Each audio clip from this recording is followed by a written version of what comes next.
ଅଜା ମାମୁଁ ଘରେ ଗୋटे ନାଲି ଖୋର୍ଦ୍ଧା ଗାମୁଛା ଅଥବା ମଳିନ ଧୋତି ପିନ୍ଧିଥିବା ସେ ମଣିଷଟି ଖରା ଉତ୍ତାପରେ ଦେହରେ କଳା ରଙ୍ଗକୁ ଆପଣେଇ ବାହାରେ ଚୌକି ଖଣ୍ଡେ ଉପରେ ଖରାରୁ ତରା ଦେଖୁଥିବା ସେହି ମଣିଷଟି।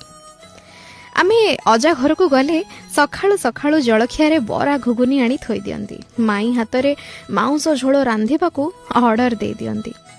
ମୁଁ ଏତେ ବଡ଼ ହେବା ଯାଏ କୋଳରେ ବସେଇ ଗେଲ କରିବା ତାଙ୍କର ଗୋଟେ ନିଶା ଥିଲା।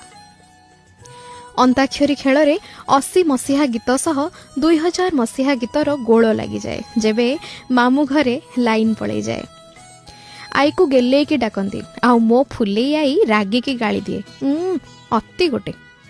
ତାପରେ ସାରା ଘରଟାକୁ ସମ୍ଭାଳୁଥିବା ବୁଢ଼ା ଶରୀରଟି ଆଈ ପାଖରେ ଚୁପ୍ ହେଇଯାଏ।